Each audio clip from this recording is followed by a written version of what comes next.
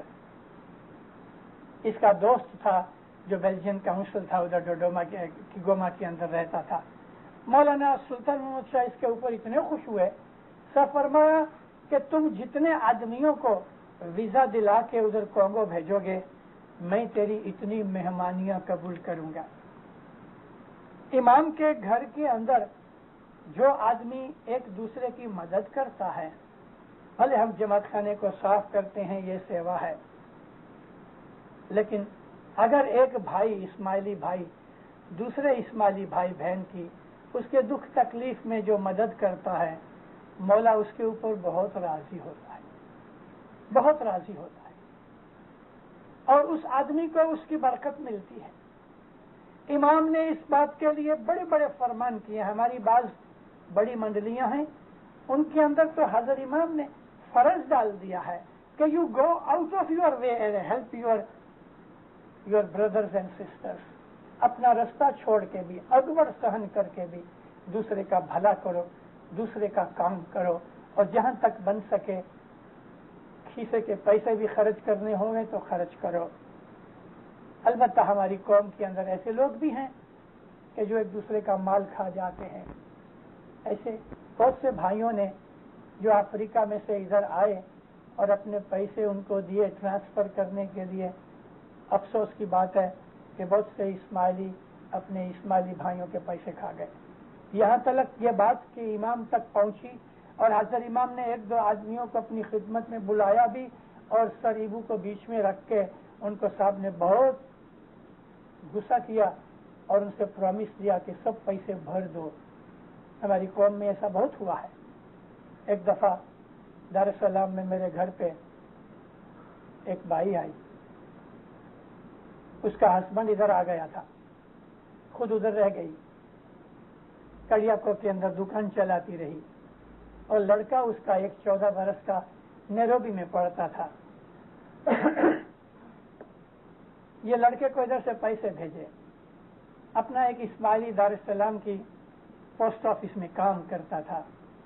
اس نے اس پوسٹ مین کو جو پوسٹ آفس میں اسماعیلی کام کرتا تھا اس کو 14,000 شلنگ دیے کہ اس کی وہ مجھے سٹیمپس لے دے. اور وہ سٹیمپس وہ زمانے میں ایسٹ افریقہ کی سٹیمپس آپس میں چلتی تھی. یوگانڈا تنزانیہ کینیا کی ایک دوسری جگہ چلتی تھی تو یہ ادھر سے سٹیمپس لے کے اس کو بھیجتی تھی لڑکے کو تو وہ لڑکا ادھر اس کو 10% کم ویلیو میں بیچ ڈالے. اس طرح سے چلے. یہ آدمی 14,000 شلنگ اس کے کھا گیا. میرے پاس آئی. میں نے اس آدمی کو پکڑا. مجھے کہتا ہے کہ مشنری صاحب اب کیا کروں وہ کسی فلانے کو دیے تھے وہ کھا گیا یہ کیا وہ کیا. مولا جانے سچ کیا تھا جھوٹ کیا تھا. وہ بیچاری روتی رہی اس کو یہ پیسے نہ ملے. اب اس آدمی کو میں نے فدائی کے اندر دیکھا. اب خیال کرو مجھے تو بہت برا ایسا فیل تو ہوا لیکن وہ عورت کبھی یہ دیکھے کہ لوگوں کے پیسے کھا کے اور وہ فدائی کا ممبر بنے. ہماری قوم کے اندر ایسے لوگ بھی ہیں جو ہماری قوم کے لائق نہیں ہیں. ہم ایک دوسرے کے پیسے کھا جائیں ہم ایک دوسرے کے ساتھ دغا کریں ایک دوسرے کے ساتھ بے ایمانیاں کریں. ہماری نیتی انیتی میں بدل جائے ہماری آنےسٹی ڈس آنےسٹی میں بدل جائے. یہ چیز اسماعیلی مذہب کے لیے لائق نہیں. اسی طرح سے ہمارے اندر اور بھی چند ایسی خرابیاں ہیں کہ کہ جو ہمارے بیہیویئر اور کیریکٹر کو خراب کرتی ہیں اور غیر قوم کے اندر ہماری قوم کی بدنامی ہوتی ہے. ان تمام چیزوں کو میں ظاہر کرنا نہیں چاہتا. میرے پاس بہت بڑی بڑی ایسی چیزیں آ جاتی ہیں کہ جو عام طور پہ جماعت کے دوسرے لیڈروں کو پتہ بھی نہیں لگتا، کیونکہ ایک مشنری ہے وہ ایک باپ کی طرح ہوتا ہے. جیسے کرسچنوں میں فادرز ہیں، ہم لوگ فادرز کی طرح ہیں. ہمارے پاس آ کے بہت سے لوگ اپنے من کا بھید چھپا ہوا ہمارے پاس ظاہر کر دیتے ہیں، اور ہمارے لیے یہ بہت بڑا گناہ ہے کہ ہم کسی کا پردہ کھولیں. لیکن ہماری جماعت کے اندر ایسے لوگ بھی ہیں، شکر الحمدللہ، عابد اور اچھے لوگ بھی بہت ہیں. میرا مطلب کہنے کا تھا یہ ہے کہ صرف تسبیح نکالنا، جماعت خانے میں آنا، دعا پڑھنا، کسی بڑی منڈلی ٹوڑی کا ممبر بننا، یہ کوئی بڑائی نہیں، یہ کوئی بڑائی نہیں. بڑائی تو یہ ہے کہ اپنے مذہب کی حقیقت کو سمجھ کے، نیتی اور ریتی سے چل کے، آنیسٹی کے ساتھ چل کے، سنسیئرٹی کے ساتھ چل کے، دوسروں کے بھلے کے لیے ہمیں دکھ اٹھانا پڑے تو دکھ اٹھا کے بھی دوسرے کا بھلا کرو. خود بھوکے رہ کے دوسرے کو کھلاؤ. آدھی روٹی ملتی ہے تو پاؤ اس کو دے دو اور پاؤ خود کھاؤ. یہ ہمارے مذہب کی خوبیاں ہیں، اور ان خوبیوں کے اندر بڑی چیز جو ہے وہ سیوا ہے. میں شاباش دیتا ہوں ان والنٹیئرس کو، صرف ادھر کے ہی نہیں. میں نے کینیڈا کے اندر یہ ایک بہت بڑی خوبی دیکھی، اور مجھے خود اس بات کے لیے فخر اور خوشی ہوتی ہے کہ ہماری قوم کے اندر تھرو آؤٹ کینیڈا یہ جو والنٹیئرز ہیں انہوں نے بڑے کام کیے ہیں. برف کے اندر، سنو کے اندر، رات کو نہ دیکھا، دن کو نہ دیکھا، امام کے گھر کی جماعت خانوں کی خدمتیں کرتے ہیں. مولا ان کو دو جہان میں سکھی رکھے اور ان کی نیک امیدیں پوری کرے اور ان کا ایمان مضبوط کرے. اور بھی یہ لوگ ہمارے لیے اور ہماری نوی پرجا کے لیے، جو بچے ابھی پیدا ہو کے بڑے ہو رہے ہیں، ان کے لیے یہاں کی والنٹیئر کورس جو ہیں وہ ایک مثال ہیں، ایک ایگزامپل ہیں. لیکن ان والنٹیئرس کے اندر بعض ایسے بلیک شیپ بھی گھس جاتے ہیں. تو جو کیپٹنز اور ان کے لیڈرز ہیں ان لوگوں کا یہ فرض ہے کہ اس قسم کے جو بلیک شیپسوں میں ان کو کان کے پکڑ کے نہ باہر نکال دینا چاہیے، ان کو ڈسمس کر دینا چاہیے. ابھی میں ادھر تھا 2 مہینے پہلے ٹورنٹو کے اندر، میں نے دیکھا تو ایک والنٹیئر بیج لگایا ہے آغا خان کا. جماعت خانہ اندر ہے اور باہر سنو پڑ رہی ہے. ٹھیک ہے، اس نے سیوا چاکری کی کہ بھئی گاڑیوں کو وہ ڈائریکٹ کرے، ادھر پارک کرو، ادھر پارک کرو. اندر دعا پڑھائی جاتی ہے. آغا خان کا بیج لگا کے والنٹیئر کا باہر کونے میں سگریٹ پھونک رہا ہے. میری نظر پڑ گئی. 2 دعا ختم ہو گئی تو میں نے ان کے وہ میجر کو بلایا. اس دن ادھر میجر تھا. میں نے کہا فلانا آدمی کا باہر جو تھا، نام تو نہیں جانتا، اس کی تم نے جو ڈیوٹی لگائی تھی کون ہے؟ جا کے گیا اور رجسٹر لے کے آیا. کہتے ہیں فلانا. میں بولا بلاؤ تو اس کو ذرا. ڈھونڈ ڈھانڈ کے اس کو کوئی دوسرا آدمی لے آیا. میں نے کہا یہی آدمی ہے. اس کو جب ہی کہا تو بیچارہ کہتا ہے میں بہت دلگیر ہوں، بہت سوری ہوں. میں بولا جب تک تو نے یہ بیج لگایا ہے تیرا یہ دلگیری پنا قبول نہیں ہے. میجر کو کہا کہ اس دفعہ تو اس کو چھوڑ دو، کبھی دوسری دفعہ ایسا کرے تو اس آدمی کو تو ڈسمس کرو. تو ہماری جماعت کے اندر سب لوگ شریک نہیں ہیں. ایسے آئسولیٹڈ کیسز ہو جاتے ہیں، مگر ہمیں ہوشیار رہنا چاہیے. ہمیں اپنے مذہب سے پیار کرنا چاہیے. ہمیں اپنے مذہب کی تعلیم لینی چاہیے. ہم کو اپنے مذہب کو سمجھنا چاہیے اور اپنے مذہب کے اوپر عمل بھی کرنا چاہیے. والنٹیئرز بن کے یہ نہیں سمجھنا کہ سیوا کرتا ہوں اس کے لیے مجھے دعا معاف ہو گئی. والنٹیئرز کو دعا معاف نہیں ہوتی. والنٹیئرز کو عبادت بھی معاف نہیں ہے. نیروبی کے اندر مولانا حضرت امام آئے، 76 کی بات کرتا ہوں. مکی صاحب نے لاسٹ دن تھا حضرت امام کا، والنٹیئرز کو سب کو کھڑا کیا. مولا بہت راضی ہوئے، بہت دعا عزیز فرمائی. ان کا جو وہ لیڈر تھا، کیپٹن یا کوئی میجر تھا، کہتا ہے خداوند ہم لوگ صبح لوگوں کو اٹھانے کے لیے جاتے ہیں، پھر جماعت خانے سے واپس ان کو اپنے گھروں پہ لے جاتے ہیں. ادھر بھی پروڑیے. ایسے والنٹیئرز اور دوسرے سیوک بہت خوبی کے ساتھ امام کے گھر کی سیوا کرتے ہیں. اور انشاءاللہ اس کا بہت نیک بدلہ ان کو ملے گا. اور یہ 2-2:30 بجے برف میں اور یہ سنو اور ٹھنڈی میں جا کے ان کو لانا، مولا ان کے اوپر بہت راضی ہوئے گا. تو انہوں نے امام کے پاس عرض کی کہ یا مولا، ہم 4 اور 5 بجے کے درمیان یہ ٹرانسپورٹ کرتے رہتے ہیں، لیکن ہم کو صبح عبادت کا ٹائم نہیں ملتا. کیپٹن کے دل میں شاید یہ ہوگا کہ حضرت امام کہے گا چلو تم کو عبادت معاف، شاید ہے، مجھے معلوم نہیں. حضرت امام فرمایا تم عبادت نہیں کرتے کہ خدا ہم ٹرانسپورٹ کرتے ہیں؟ نو نو نو نو، عبادت تو کرنی چاہیے. سب لوگ چپ.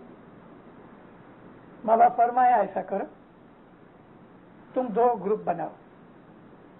ایک گروپ 4 اور 4:30 تک ٹرانسپورٹ کرے اور دوسرا گروپ عبادت کرے.